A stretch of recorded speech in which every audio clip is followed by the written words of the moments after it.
Good morning all of you. मैं आशा करता हूँ कि आप सभी भली भांति अपने अपने घर पे अच्छे होंगे, कुशल मंगल होंगे।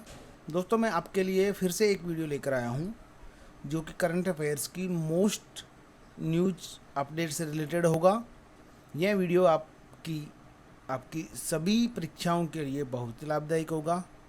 तो आइए अपन शुरू करते हैं। फर्स्ट क्वेश्चन अपन देखेंगे, किस किस पर्सन ने प्रतिबंधित पदार्थों के बारे में एथलीटों की मदद के लिए नाडा ऐप को लॉन्च किया है। ठीक है जी। ये एथलीटों की मदद कैसे कर पाएगा, मैं आपको बता दूं। जो नाडा ऐप है, नेशनल एंटी डोपिंग एजेंसी है। ये इसका full form national anti doping agency होगा।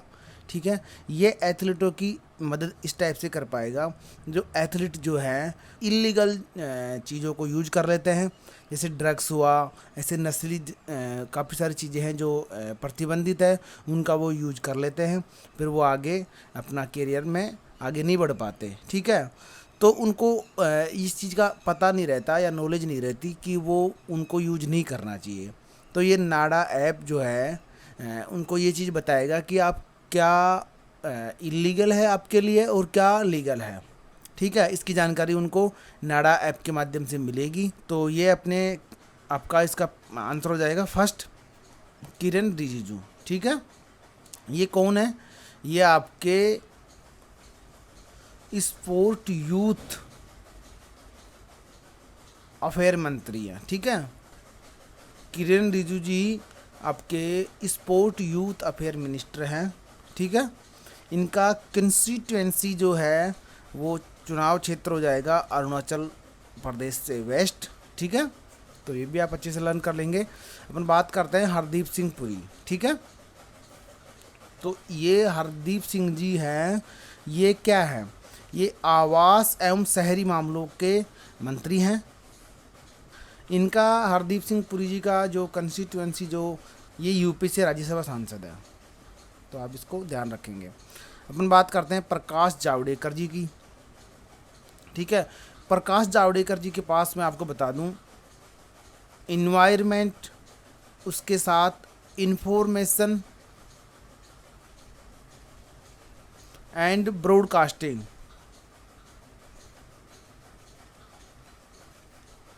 इनके अलावा इनके पास हैवी हैवी इंडस्ट्रीज भी इन्हीं के पास है। ठीक है। प्रकाश जावड़ेकर जी के पास क्या क्या है? इन्वायरमेंट है, इंफॉर्मेशन एंड ब्रॉडकास्टिंग हो गया। ठीक है।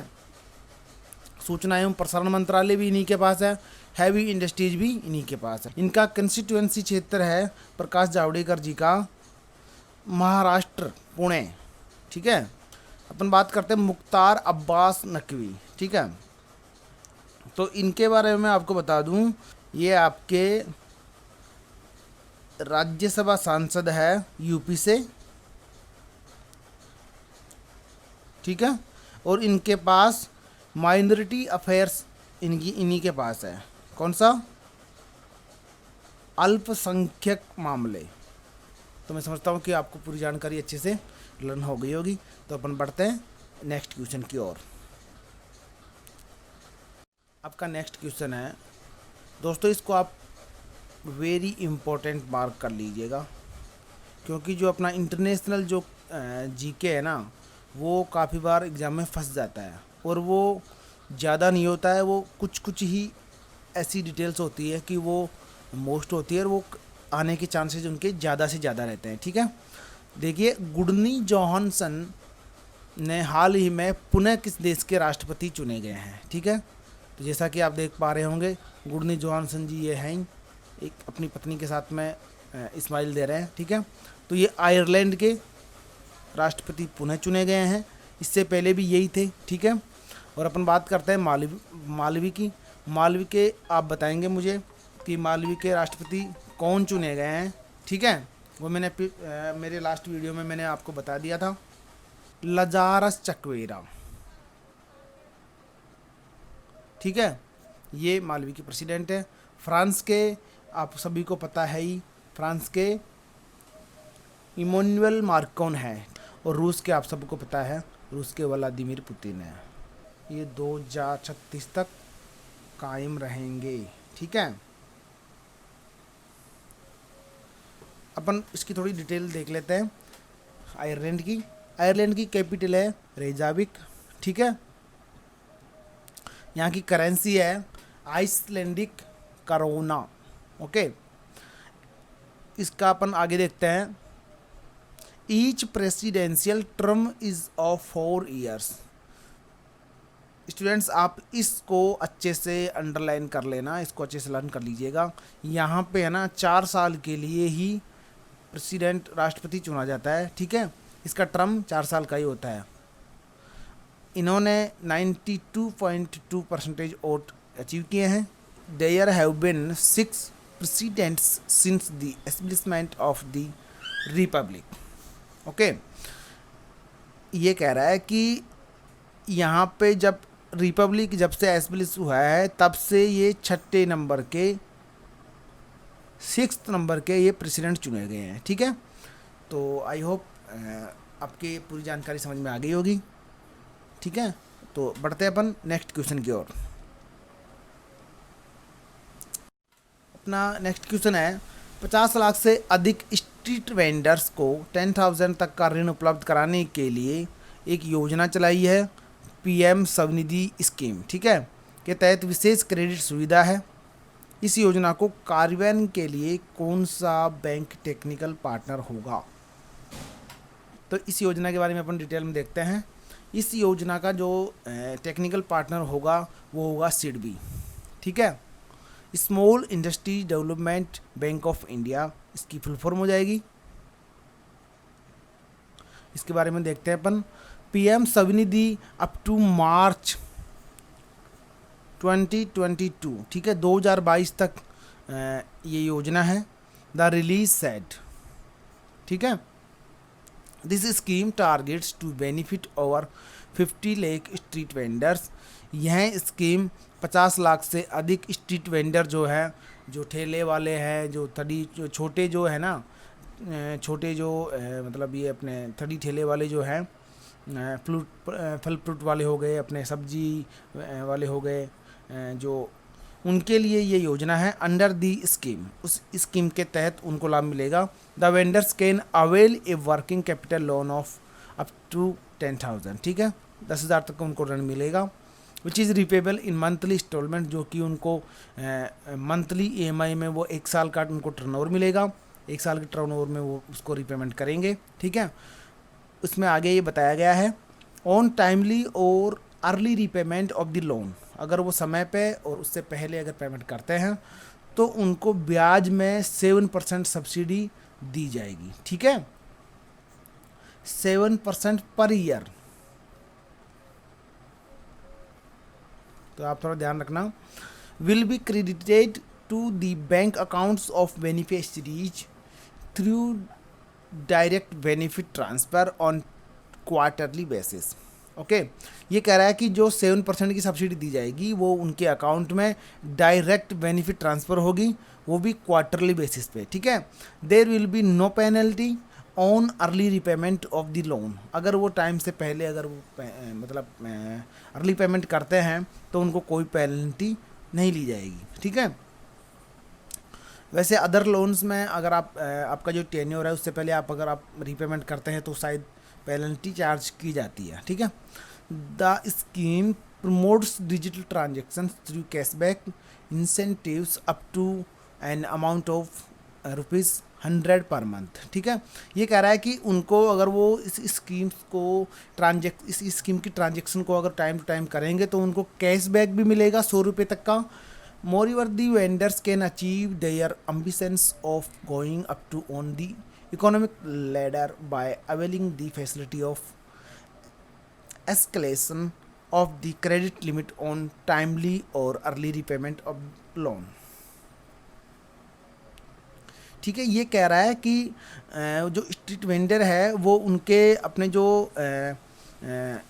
अचीव देयर अम्बिशंस, वो अपने मतलब अपना जो रोज़गार है उसको वो आगे बढ़ाने में मतलब उनके लिए फ़ायदेमंद होगा। द इकोनॉमिक लेडर, और जो वो किसी से उधार लेने की तो उनकी वो भी उनको ज़रूरत नहीं होगी।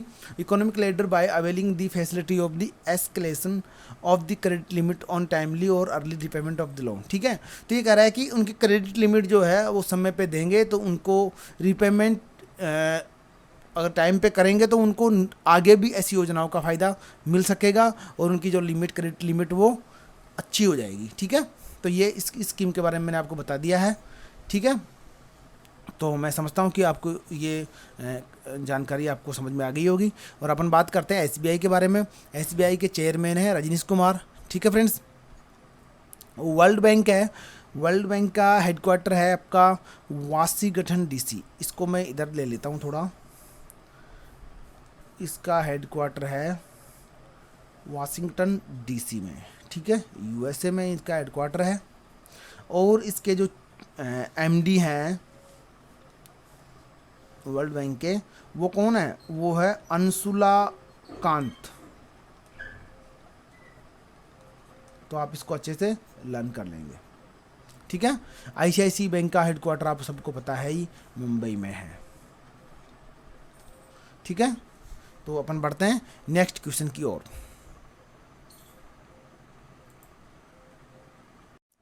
अपना नेक्स्ट क्वेश्चन है गरबा, डांडिया रास और टिपानी जुरियन भवाई, ये सारे जो है फोक डांस कौन से राज्य के हैं? ठीक है, तो ये आप सारे लर्न कर लेंगे। मैंने सारे इसमें ऐड किए हैं ताकि आपको अच्छे से लर्न हो जाए। ठीक है, तो जैसा कि आप सबको पता है ये सारे फोक डांसेज हैं जो गुजरात के हैं। ठीक है,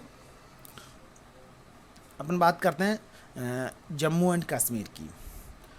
यहाँ के देखिए, मैंने जैसे अपना ऑरेंज से मैंने ऑरेंज कलर में ये जम्मू कश्मीर के फोक डांस मैंने आपको बताया है, हिकट, मंडिस, कुड, डांडी नाच और धमाली। ठीक है, और ऐसे ही पंजाब के हैं ग्रीन से ग्रीन में बांगड़ा, गिद्ध, डफ, दमन, भांड और नेटक्वेल। ठीक है, वैसे ही आंध्र प्रदेश के आप देख सकते हैं कुचिपुड़ी, ये सारे आप जैसे लर्न कर लेंगे। आंध्रा नृत्यम, भमाकल्पम, ठीक है, वेरुनाट्यम, तो इस टाइप से ये सारे आप लर्न कर लेंगे ताकि आपको आने वाले एग्जाम्स में इसको फ़ायदा मिल सके। आप जानते हो देखो कल्चर से रिलेटेड है ना, एक दो क्वेश्चन तो एसएससी वगैरह में पूछता है, वो कन्फर्म आता ही आता है। तो मैं धीरे धीरे करके है ना एक एक प्रत्येक स्टेट्स के जो फोक डांसेज है उसके साथ में अदर जानकारी जो है वो मैं उसमें ऐड कर लूँगा। ठीक है, तो अपन बढ़ते हैं नेक्स्ट क्वेश्चन की ओर। अपना नेक्स्ट क्वेश्चन है पशुधन मालिकों से गाय के गोबर की खरीद के लिए एक योजना है, कौन सी है? गोधन योजना शुरू करने वाला पहला भारत का राज्य कौन सा बन गया है? तो दोस्तों मैं इसके बारे में आपको बता दूं, जैसा कि आप सबको पता है छत्तीसगढ़ जो है ऐसा करने वाला प्रथम राज्य बन गया है। और छत्तीसगढ़ के सीएम है, कौन है सीएम? भूपेश बघेल वहाँ के सीएम है। ये इन्होंने ये स्कीम चालू की है अभी जस्ट। ठीक है, और यहाँ के छत्तीसगढ़ के जो गवर्नर हैं, कौन है गवर्नर? अनुसुईया उइके, इसका नाम थोड़ा अजीब ही है, अनुसुईया करके इनके गवर्नर हैं छत्तीसगढ़ के। ठीक है, और सीएम साहब आप देख रहे हो ये हैं श्री भूपेश बघेल।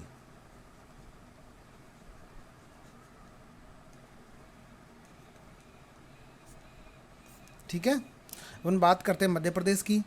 फ्रेंड्स आप सबको पता है मध्य प्रदेश में अभी हाल ही में गाय अभ्यारण्य खोला गया है।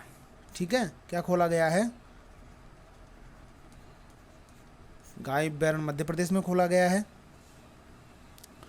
और उत्तर प्रदेश के सीएम आप सबको पता है कौन है? योगी जी हैं। और वहाँ के गवर्नर हैं, कौन है? आनंदीबेन पटेल।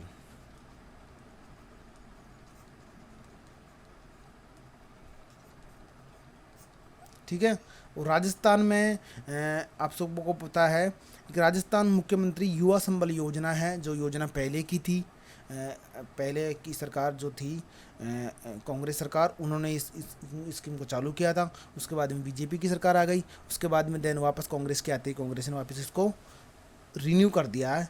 इसके तहत जो अनएम्प्लॉयमेंट जो है ना, इसके तहत अनएम्प्लॉयमेंट अलाउंस दिया जाएगा, ठीक है। वो अपना मेल्स को फीमेल्स को दिया जाएगा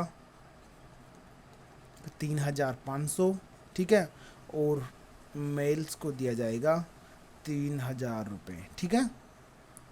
तो मैं समझता हूँ कि आपको ये सारी जानकारी अच्छे से समझ में आ गई होगी। तो अपन बढ़ते हैं नेक्स्ट क्वेश्चन की ओर। अपना नेक्स्ट क्वेश्चन है, यूनाइटेड नेशंस संयुक्त राष्ट्र संघ ने United Nations public service day, ठीक है, पब्लिक सर्विस डे के उन्होंने इसके ऊपर लोक सेवा दिवस जो उनका है, ठीक है, उसके ऊपर उन्होंने क्या किया है, उन्होंने संयुक्त राष्ट्र संघ के पैनल चर्चा के लिए निमंत्रण भेजकर किस राज्य के हेल्थ मिनिस्टर को सम्मानित किया है, ठीक है। तो जैसा कि आप सबको पता है वो केरला के हैं। कौन है केरला के? वो हैं के शैलेजा, ठीक है, ये हैं शैलेजा जी, ठीक है। ये पहले टीचर थे, ठीक है। तो मैं आप सबको बता दूं, इसके बारे में थोड़ी जानकारी है, वो जैसा कि आप देख पा रहे होंगे, केरला हेल्थ मिनिस्टर के Selja was honoured by the United Nations on June 24, ठीक है, 24 जून को ये उनका लोक सेवा दिवस है, United Nations public service day. ये कब है, ये आप ध्यान रख लेना, 24 जून को मनाया जाता है, ठीक है। She was on among several leaders across the world invited to speak on the occasion of United Nations Public Service Day, ठीक है friends. In the wave conference, Shailaja was praised for maintaining low mortality rates in the state due to early intervention, ठीक है। तो ये क्यों सम्मानित किया गया है, इसके बारे में यहाँ पे ये बता रहे हैं, जैसा कि आप देख पा रहे होंगे।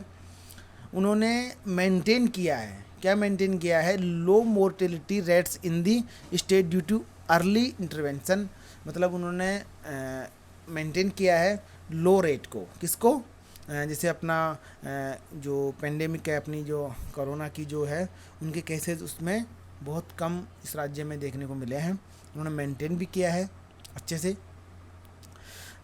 विच recorded India's first coronavirus cases, ठीक है, इंडिया में सब first coronavirus cases has been successful in flattering in the curve, ठीक है।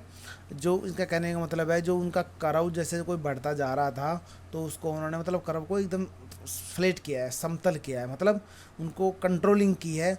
वो ऑल ओवर कैसे की है वो उनको पता है, और आप सबको पता है कोरोना वायरस के कंट्रोलिंग के लिए क्या क्या गवर्नमेंट कर रही है, कौन सी गवर्नमेंट अच्छे से कर रही है, कौन सी गवर्नमेंट अच्छे से नहीं कर रही है, ठीक है। उसी टाइप से उन्होंने जो केरला के जो हेल्थ मिनिस्टर हैं के शैलेजा जी, इस टाइप से उन्होंने इसी अपना सेक्टर में अच्छा काम किया है, इसीलिए उन्होंने यूनाइटेड नेशंस ने इनको निमंत्रण भेजकर सम्मानित किया है, ठीक है फ्रेंड्स।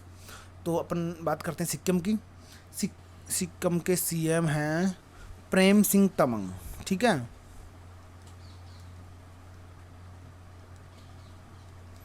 तमंग साहब वहाँ के सीएम हैं, और वहाँ के गवर्नर कौन है, गंगा प्रसाद वहाँ के गवर्नर हैं,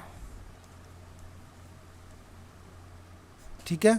और उत्तराखंड की अपन बात करते हैं, उत्तराखंड के सीएम हैं त्रिवेंद्र सिंह रावत, ठीक है, TS रावत वहाँ के सीएम हैं, और वहाँ के गवर्नर हैं बेबी रानी मौर्य,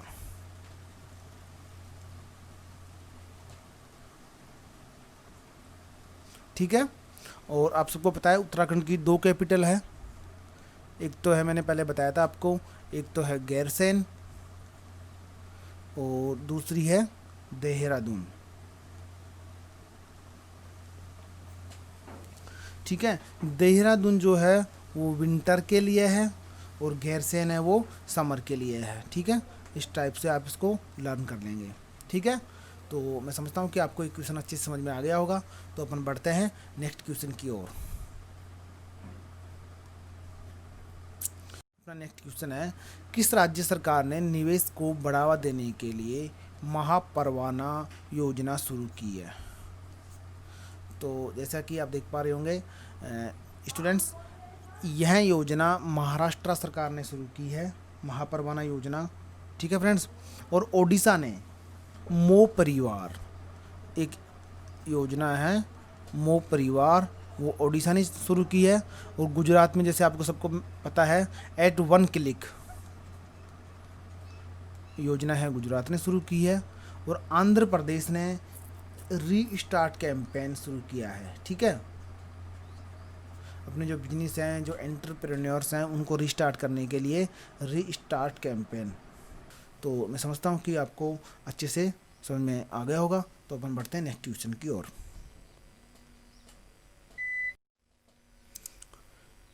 अपना नेक्स्ट क्वेश्चन है, किस राज्य सरकार या केंद्र शासित प्रदेश ने कृषि उत्पादन विभाग का नाम बदलकर कृषि उत्पादन और किसान कल्याण विभाग कर दिया है? ठीक है, तो देखते हैं। ये अपने जो किया है उन्होंने जम्मू एंड कश्मीर ने किया है। ठीक है, यूटी है वो, केंद्र शासित प्रदेश है जम्मू एंड कश्मीर। जम्मू एंड कश्मीर ने ही एक ऐप चालू किया था, मेरा वेतन। ठीक है, तो इसके साथ में आप ये भी लर्न कर लेंगे। यहाँ के लेफ्टिनेंट गवर्नर हैं जीसी मुर्मू। ठीक है, गिरीश चंद्र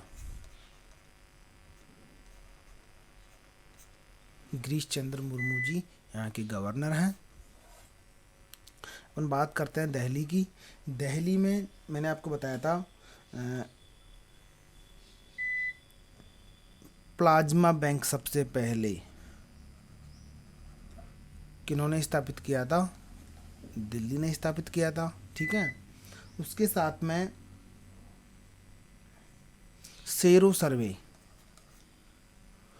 एक अपना सेरो सर्वे भी दिल्ली ने ही चालू किया था। ठीक है फ्रेंड्स, ये किस पे किया था? 20,000 लोगों पे इन्होंने एक स्कीम चालू की है, सेरो सर्वे। और प्लाज्मा बैंक सबसे पहले इंडिया में फर्स्ट दिल्ली ने इसका एस्टेब्लिश किया है इसको। ठीक है, और यहाँ के गवर्नर हैं अनिल बैजल,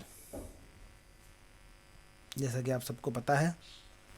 और राजस्थान में एक योजना अभी लेटेस्ट चालू की गई है, कुसुम योजना। ठीक है दोस्तों, तो आप इसको अच्छे से लर्न कर लेना।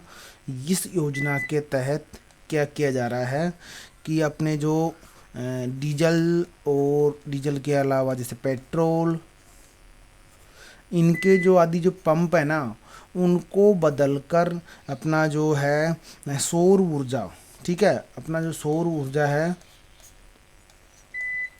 उनके पंप गवर्नमेंट मतलब बदल रही है। मतलब इस योजना के तहत 3 करोड़ जो है पंप बदले जाएंगे। डीजल और पेट्रोल से जो चलते थे उसकी जगह पर सौर ऊर्जा से चलने वाले पंप लगाए जाएंगे। तो इस टाइप से आप लर्न कर लेंगे। ठीक है फ्रेंड्स, और अपन बात करते हैं उत्तर प्रदेश की। तो उत्तर प्रदेश में अभी एक स्कीम चालू की है, योगी मुफ्त लैपटॉप योजना। ठीक है, तो मैं आपको बता दूं एक बार, इसको आप अच्छे से लर्न कर लेंगे तो ताकि आपको ये अच्छे से लर्न हो जाएगा। योगी मुफ्त लैपटॉप योजना किसने चालू की है हाल ही में? उत्तर प्रदेश ने। ठीक है, तो अपनी जो लॉकडाउन में ऑनलाइन शिक्षा को बढ़ावा देने के लिए ये योगी सरकार ने इस योजना को अभी लेटेस्ट चालू किया है। ठीक है, तो मैं समझता हूँ कि आपको ये सारी जानकारी अच्छी समझ में आ गई होगी। तो अपन बढ़ते हैं नेक्स्ट क्वेश्चन की ओर। तो अपना अगला क्वेश्चन है, 1 जुलाई 2020 से किस राज्य में आदर्श पुलिस स्टेशन योजना शुरू की गई है? तो दोस्तों आप सबको पता है, जैसे यह योजना छत्तीसगढ़ में आपके चालू की गई है। ठीक है, और मैं आपको बता दूं आंध्र प्रदेश में क्या अभी किया है, दिशा पुलिस स्टेशन।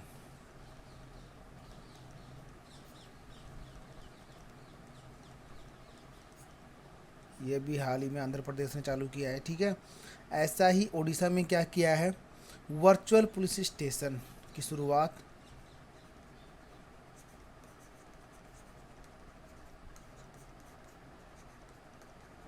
कहाँ पे की है, वर्चुअल पुलिस स्टेशन की शुरुआत ओडिशा में की है। ठीक है, और आपको मैं बता दूं मध्य प्रदेश में क्या चालू किया है, FIR आपके द्वार। ठीक है, तो फ्रेंड्स मैं समझता हूँ कि ये आपके अच्छे से समझ में आ रहा होगा, आप इसको एकदम अच्छे से लर्न कर लेंगे। FI आपके द्वार। ठीक है,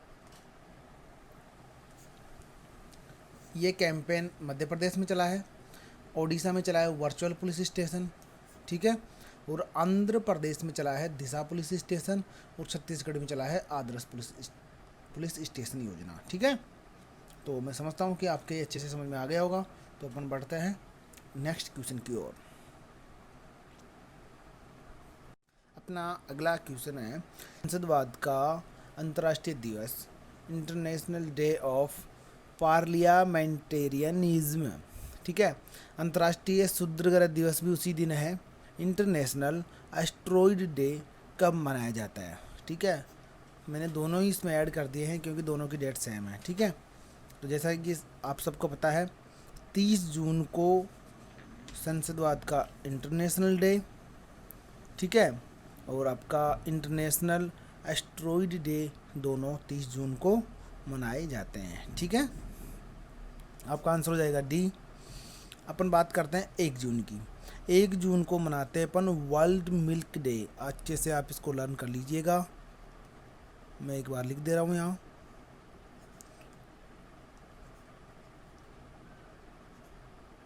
ठीक है, 1 जून को मनाते हैं वर्ल्ड मिल्क डे। उसके अलावा 1 जून को ही क्या मनाते हैं, ग्लोबल डे ऑफ पेरेंट्स। ये भी बहुत महत्वपूर्ण आपके लिए, ग्लोबल डे ऑफ पेरेंट्स। ठीक है, और अपनी 2 जून की अपन बात करते हैं, इसको मनाते हैं इंटरनेशनल सेक्स वर्कर डे। ठीक है, इंटरनेशनल सेक्स वर्कर डे अपन 2 जून को मनाते हैं। उसके साथ में तेलंगाना फॉर्मेशन डे भी अपना 2 जून को ही है, तो आप इसको अच्छे से लर्न कर लीजिएगा। तेलंगाना फॉर्मेशन डे भी 2 जून को ही है। और अपन बात करते हैं 3 जून की। 3 जून को मनाते हैं वर्ल्ड बाइसिकल डे। तो स्टूडेंट्स, मैं आशा करता हूँ कि आपके ये समझ में आ गया होगा। तो अपन बढ़ते हैं नेक्स्ट क्वेश्चन की ओर। अपना अगला क्वेश्चन है दोस्तों, इसको आप मार्क कर लीजिएगा स्पेशल, वेरी इंपॉर्टेंट क्वेश्चन है ये आपके लिए। National Thermal Power corporation NTPC limited, Indian oil और किस म्यूनिसिपल कॉरपोरेशन के बीच दिल्ली के ओखला में वेस्ट टू एनर्जी प्लांट क्या है वहाँ पे, कहाँ पे, दिल्ली के ओखला में वेस्ट टू एनर्जी प्लांट पर 30 जून को एक समझौता हुआ है, मेमोरेंडम ऑफ अंडरस्टैंडिंग हुआ है। ठीक है, तो देखते हैं उसके अलावा NTPC और IOC के अलावा उसमें कौन है। ठीक है, तो आपका हो जाएगा इसमें SDMC। ठीक है, साउथ दिल्ली म्यूनिसिपल कॉरपोरेशन। ठीक है, इन तीनों ने मिलके NTPC और IOC plus south Delhi Municipal corporation ने एक समझौता किया है। किससे रिलेटेड किया है कि जो वेस्ट जो है ना, ठीक है, वेस्ट टू एनर्जी प्लांट, यानी जो वेस्ट है, जो कचरा है, उससे ये एक एनर्जी प्लांट शुरू करेंगे, डेवलप करेंगे। ठीक है, उसके बारे में हम थोड़ी सी फैक्ट देख लेते हैं। A memorandum of understanding MOU was signed on June 30 on waste to energy plant in Okhla, ठीक है। Delhi between National Thermal Power Corporation NTPC, Indian Oil and South Delhi Municipal Corporation, ठीक है। Under the MOU, Indian Oil, NTPC and SDMC will come together to develop a demonstration waste to, ठीक है। जो अपना जो कचरा है उससे क्या करेंगे, एनर्जी प्लांट को डेवलप कर रहे हैं, उससे को एनर्जी में कन्वर्ट करेंगे at Okhla landfill site with the use of gasification, ठीक है। ये कैसे करेंगे, गैसीकरण से इसको अपन एनर्जी में कन्वर्ट करेंगे गैसिफिकेशन टेक्नोलॉजी से, ठीक है। तो आई होप आपके ये सारी जानकारी समझ में आ गई होगी। तो अपन बढ़ते हैं नेक्स्ट क्वेश्चन की ओर। आपका नेक्स्ट क्वेश्चन है, किस राज्य ने स्किल कनेक्ट फोरम लॉन्च की है, ठीक है। तो ये की है कर्नाटक ने, ठीक है दोस्तों। और आप सबको पता है हाल ही में 18 जून को कर्नाटक ने क्या मनाया है, मास्क दिवस भी मनाया है, ठीक है। उसके अलावा कर्नाटक में क्या है, कर्नाटक के मैसूर में जो अपने चुनाव में जो वो लगाते हैं ना अंगूठे पे, वो क्या लगाते हैं, इंक लगाते हैं, वो मैसूर में वहीं बनती है, ओनली ऑन इंडिया में एक ही जगह बनती है वो, ठीक है। मैसूर में बनती है और कहीं नहीं बनती। अपन बात करते हैं ओडिशा की। मैं आपको एक चीज़ बता दूं, ओडिशा और छत्तीसगढ़ दोनों से कनेक्ट मैंने इसीलिए किया है। इंद्रावती जो डैम है ना, कौन सा, इंद्रावती जो डैम है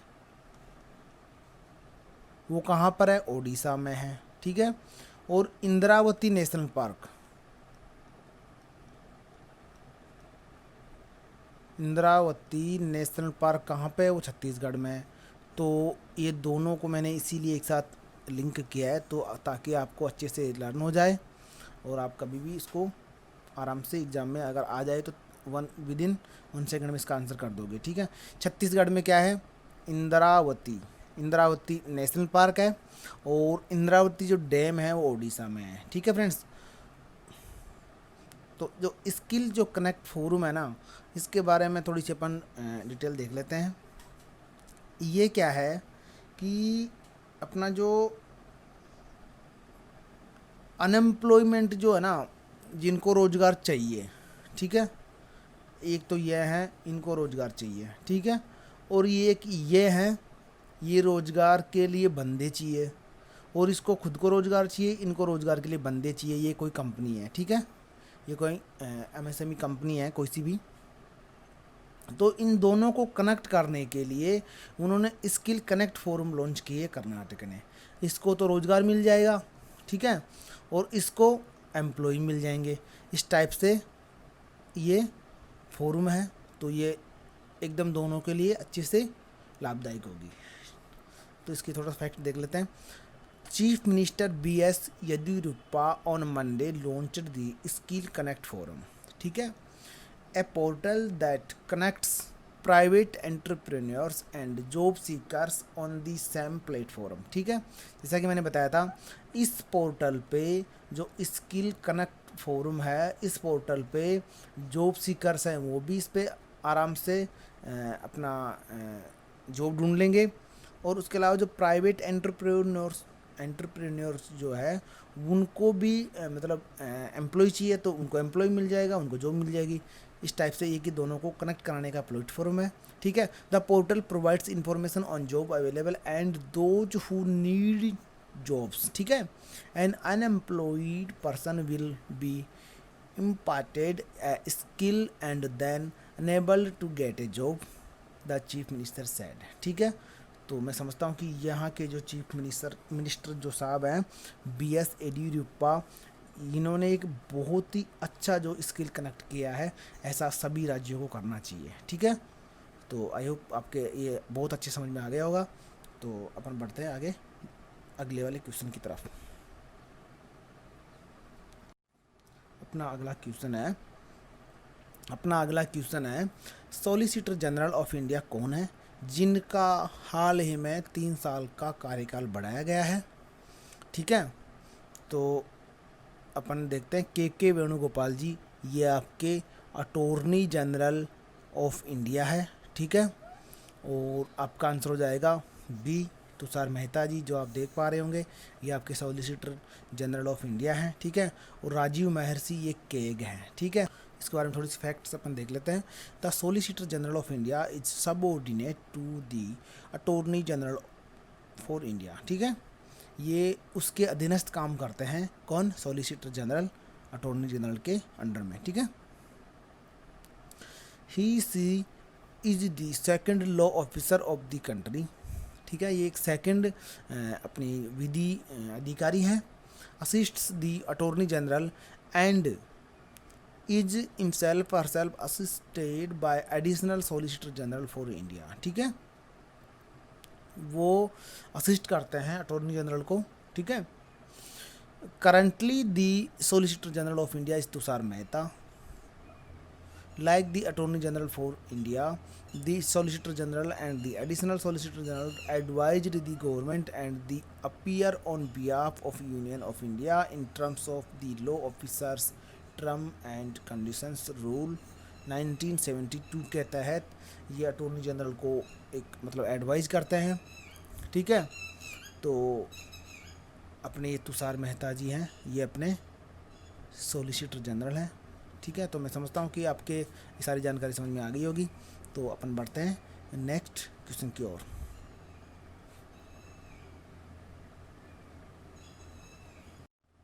अपना नेक्स्ट क्वेश्चन है, भारत ने किस देश के साथ 600 मेगावाट का हाइड्रो इलेक्ट्रिक संयुक्त उद्यम जॉइंट वेंचर डेवलप करेगा?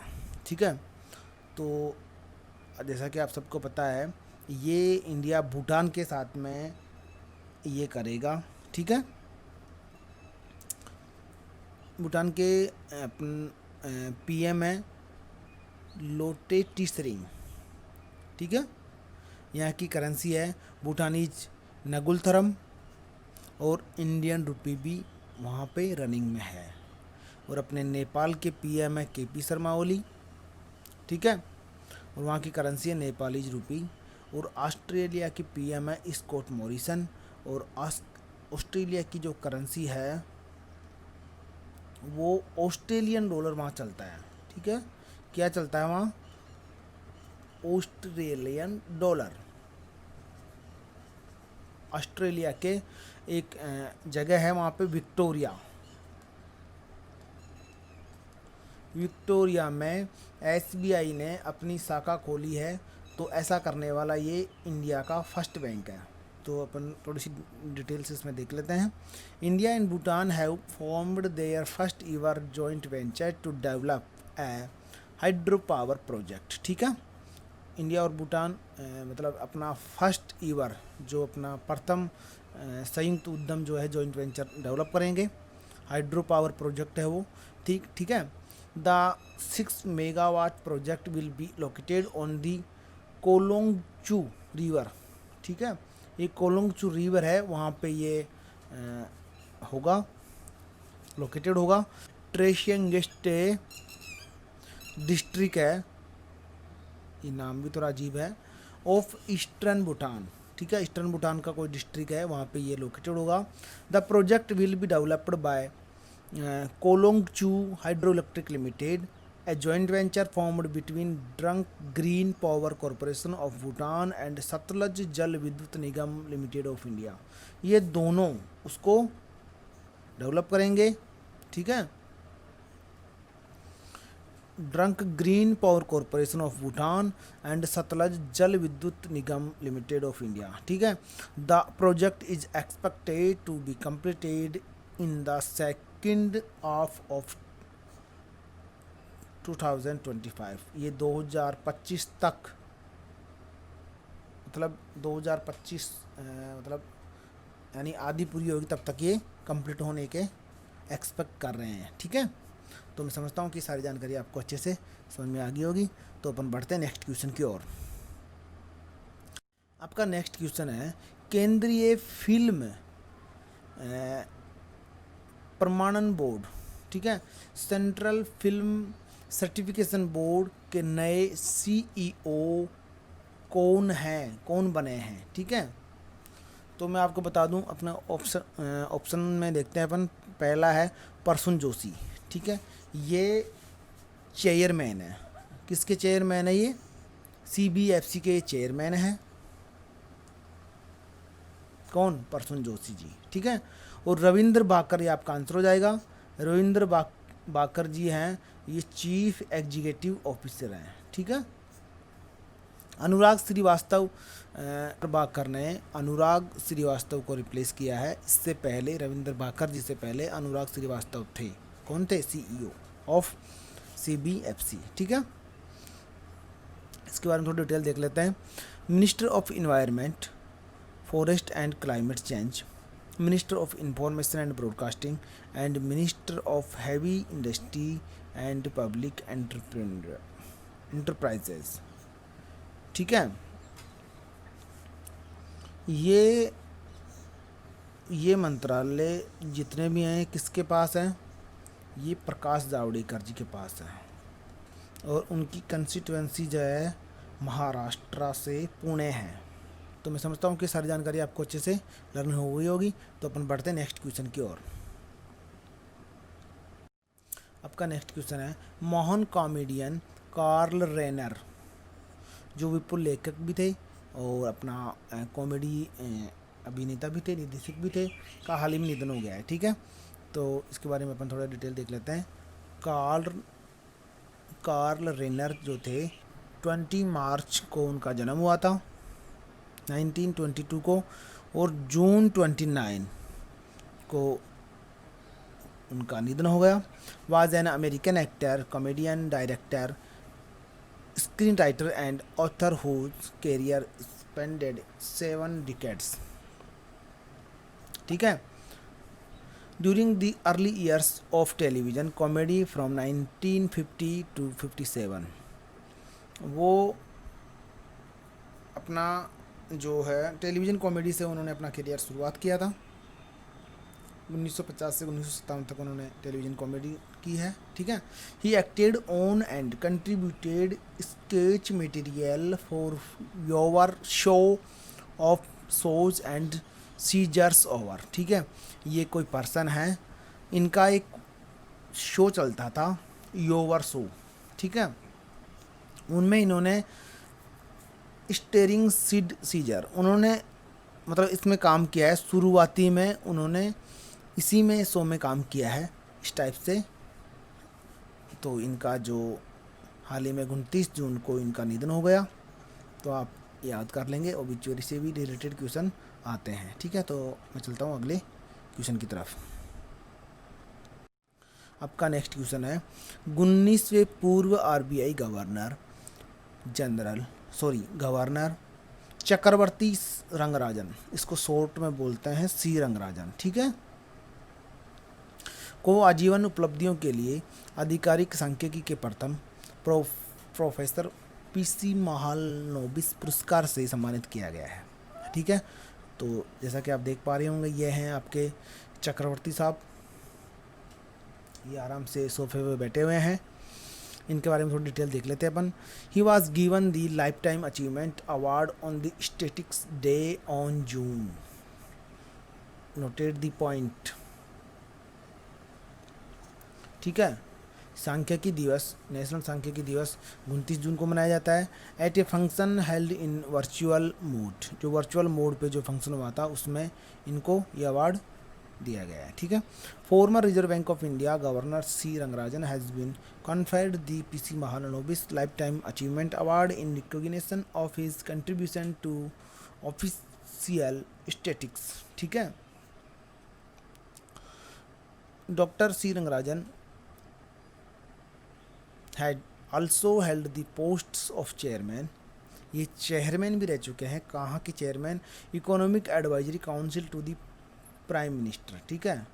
Economic advisory to the council, जो पीएम की जो एडवाइजरी काउंसिल है वो उसके ये चेयरमैन भी रह चुके हैं। And chairman Madras school of economics, उसके अलावा ये मद्रास स्कूल ऑफ इकोनॉमिक्स के चेयरमैन भी रह चुके हैं, ठीक है। मैं आपको बता दूं, आरबीआई के अभी करंट में जो गवर्नर हैं वो हैं शक्तिकांता दास। ठीक है, ये कौन थे पहले? ये एक आईएएस ऑफिसर हैं। ठीक है, ये कौन से नंबर के हैं? ये 25 नंबर के हैं। ठीक है, तो ये जानकारी आप अच्छे से लर्न कर लेंगे। अपन देखते हैं, the national statistical commission is currently headed, जो एनएससी के जो हेड हैं अभी बिमल केरोई हैं, who was appointed as chairperson of the commission on 15th July 2019 for a period of 3 years। ठीक है, तो ये कह रहे हैं कि जो नेशनल स्टैटिस्टिकल जो कमीशन है, नेशनल स्टैटिस्टिकल कमीशन के जो हेड हैं, ठीक है, जो चेयरपर्सन हैं वो विमल के रोई हैं। वो कब से हैं? वो 15 जुलाई 2019 से 3 साल के लिए चुने गए हैं। तो मैं समझता हूँ कि ये सारी जानकारी आपको अच्छे से समझ में आ गई होगी। तो अपन बढ़ते हैं नेक्स्ट क्वेश्चन की ओर। अपना नेक्स्ट क्वेश्चन है दोस्तों, ये आपकी एक योजना है, मैंने 2 योजना इसमें ऐड की है।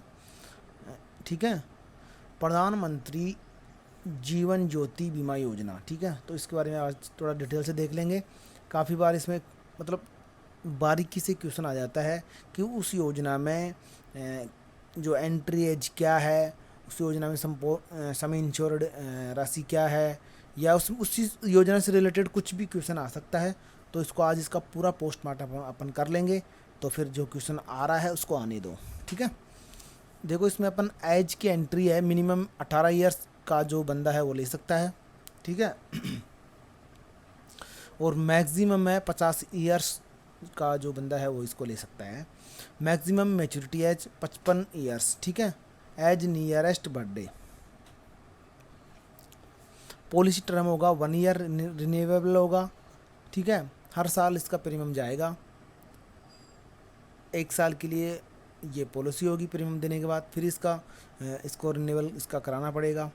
तो कहने का मतलब है कि ये एक 1 ईयर के लिए टर्म प्लान है। ओके, सम इंश्योर्ड इसका हो जाएगा 2 लाख रुपए का। इसके बारे में देखिए, द एनुअल प्रीमियम इस 330 रुपये इसके एनुअल प्रीमियम होगा, including administrative charges payable to bank which is currently 41 per subscriber per annum. ठीक है, in the first year of enrolment the premium applicable will be as per the table below. तो इसके बारे में थोड़ा देख लेते हैं अपन। मंथ ऑफ एनरोलमेंट, जैसे बाय द वे जून जुलाई और अगस्त में वो उसको परचेज करता है तो प्रीमियम पेएबल, ठीक है, वो इसको एक साथ भी दे सकता है और टुकड़ों में भी दे सकता है। प्रीमियम अमाउंट होगा 330 रुपये प्लस एप्लीकेबल टैक्सेज, वो टैक्सेज भी ऐड होंगे। If any this includes administrative charges payable to bank which is 41 per subscriber. ठीक, उसके अलावा अगर सितंबर अक्टूबर और नवंबर में इसको लेंगे अपन तो ये तीन क्वार्टर्स में इसको देना पड़ेगा। ठीक है, 258 plus applicable taxes, if any same वाला वही रहेगा जो इसमें है। This includes administrative charges payable to banks which is the 33 रुपये पर सब्सक्राइबर वो लेगा। ठीक है, 3 क्वार्टर्स में।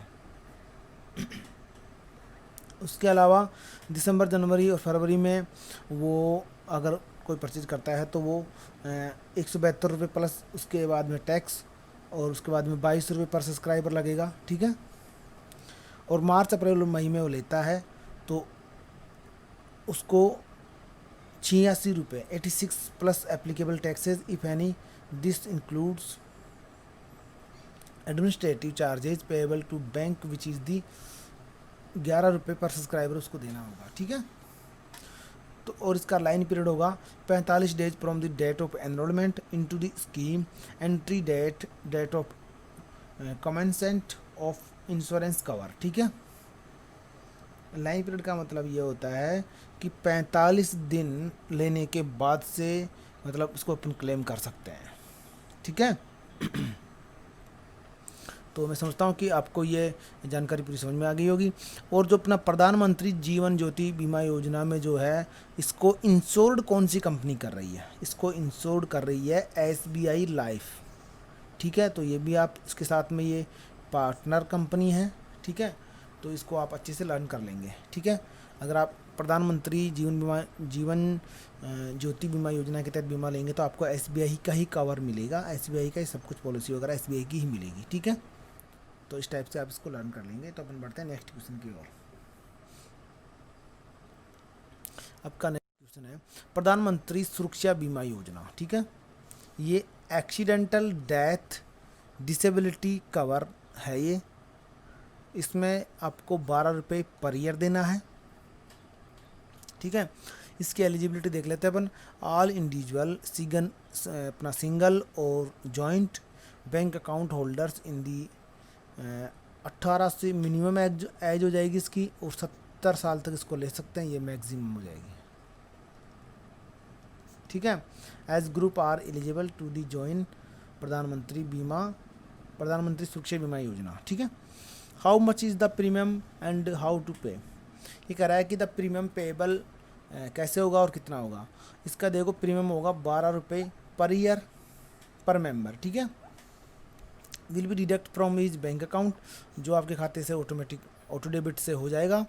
फैसिलिटी इज 1 इंस्टॉलमेंट और दी बिफोर 1 जून एवरी ईयर। ठीक है, 1 जून से पहले प्रत्येक ईयर वो आपके अकाउंट से ऑटो डेबिट हो जाएंगे। ठीक है, the cover will be in addition to any other insurance plan the subscriber has, the scheme is not a mediclaim.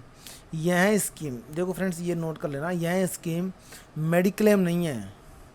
Mediclaim बोले तो मतलब अपना जो बीमारी वगैरह के लिए जो इसको क्लेम होता है, जो अमाउंट मिलता है या जो कैशलेस फैसिलिटी जो देती है, वो नहीं है।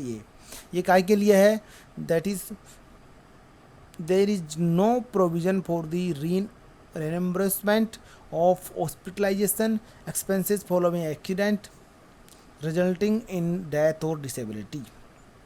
यह ओनली डेथ और डिसेबिलिटी में ही मैच्योरिटी कर सकती है। ठीक है, उसी के लिए ये अपना ये स्कीम है। Important inclusion and exclusions, accidents any death और डिसेबिलिटी एज डिफाइंड अंडर, इसके अंदर जो पूरी जानकारी दी हुई है। Resulting from natural calamities is covered, इसमें जो प्राकृतिक आपदा है वो कवर है अंडर दी प्रधानमंत्री सुरक्षा बीमा योजना में। While death due to suicide is not covered, suicide उसमें कवर नहीं है। That from murder is covered, अब मर्डर इसमें कवर है, अगर कोई मारता है तो कवर है, अगर खुद मरेगा तो कवर नहीं है, ये ध्यान रखना आप।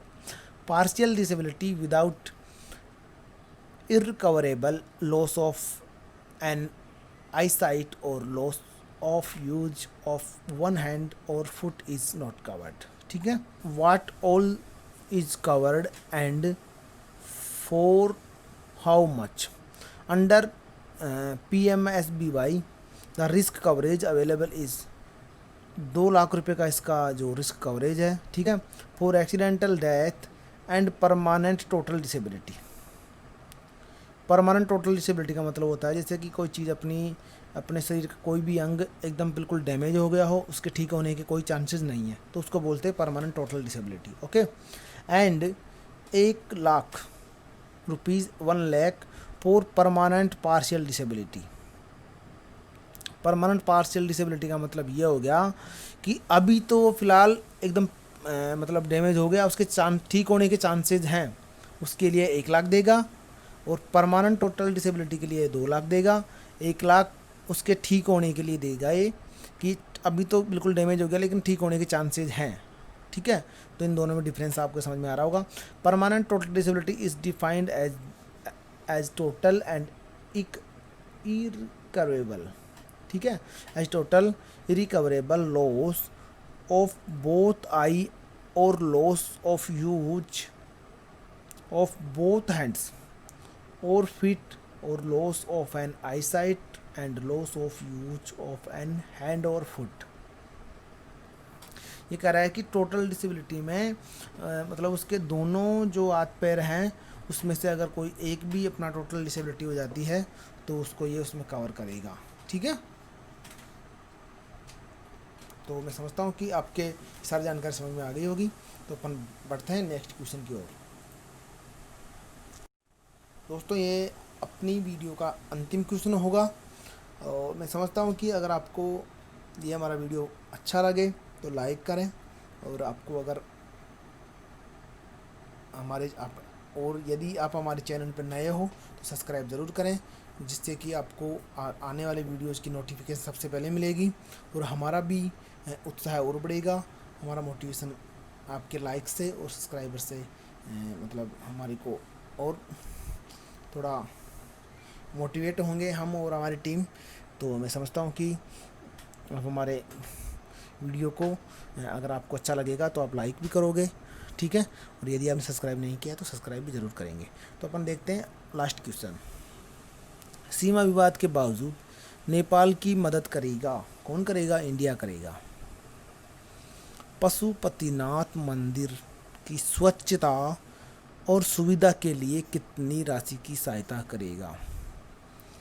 तो ये अपने मोदी जी हैं, वहाँ पशुपतिनाथ में अपने नेपाल में गए हुए हैं। तो इसमें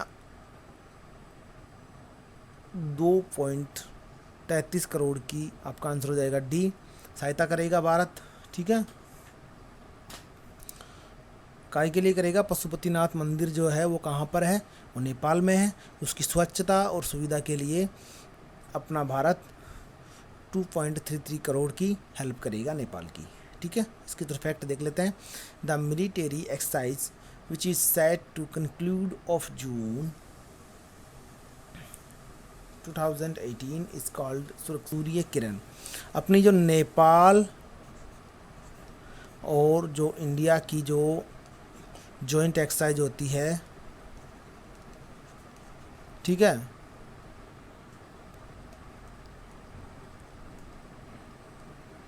उसका नाम क्या है? उसका नाम है सूर्य किरण। तो इसको आप अच्छे से लर्न कर लेंगे। ये अब होगी, अब तक शायद हो चुकी है, ये 14 तक हो चुकी है शायद।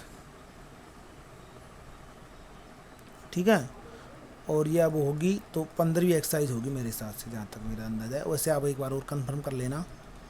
ठीक है, अब जो एक्सरसाइज होगी सूर्य किरण, ये 15वीं एक्सरसाइज होगी इंडिया और नेपाल के बीच में। ठीक है, तो मैं समझता हूँ कि आपको ये सारी जानकारी अच्छे से समझ में आ गई होगी, और अपन मिलते हैं नेक्स्ट वीडियो में। Take care, okay bye.